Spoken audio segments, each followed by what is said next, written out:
Hello, I'm Nico over at Charlie's Foreign Car, and today we have a Land Rover Range Rover Evoque turbocharger. So this is the turbocharger off of this car. It's part of the exhaust manifold. So we have the exhaust manifold. It's a 2-liter 4-cylinder exhaust manifold bolts right up here. The turbo exhaust housing is integral to the manifold. You can see it. And then on this, then we have the charge side over here. So on this turbo, we were having an underboost problem. You can see the turbo impeller inside there. There's not too much play in this one, just about the normal amount of play, maybe about a 1/16 of an inch up and down. We have our wastegate right here. That's controlled by vacuum. So we can see this, open and close. Very, very heavy spring in there.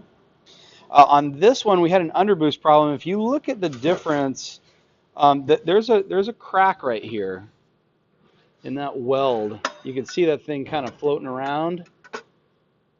So there's the weld, and it cracked off right there.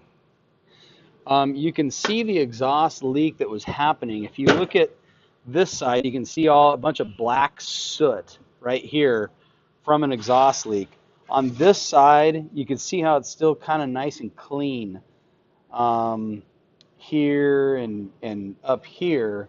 But down over here where the crack was, it is definitely very black and sooty. Without the exhaust pressure from the manifold being directed into the turbo housing right here, it will lose the ability to spin this impeller right here, which will then lose the ability to spin this side and produce the boost that is needed. So exhaust leaks, pre-turbo exhaust leaks are absolutely critical for turbo boost problems. So that's pretty much it. Here's a 2-liter turbo. We put a new one on here because it's a lot of work to get this thing off. So this car is getting a new manifold, which is a new turbo, essentially. Thanks for watching. Bye.